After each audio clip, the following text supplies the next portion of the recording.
จัด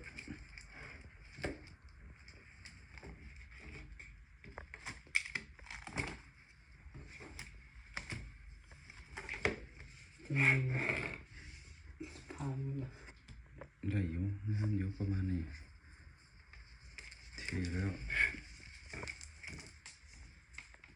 เฮียนได้3 อาทิตย์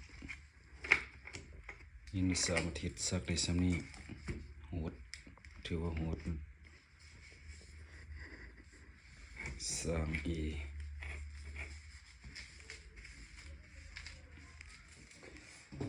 สักตัวลายได้อีกมีแบบลายแหละได้ลองกัน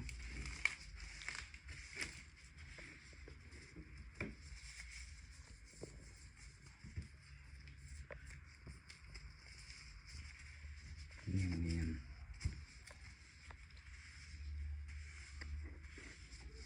จะปัดเงาเนี่ยนุ่งปัดนี่ตัวนี้เอาลงมาจากในนึงเด้อมันยังเป็นขันอยู่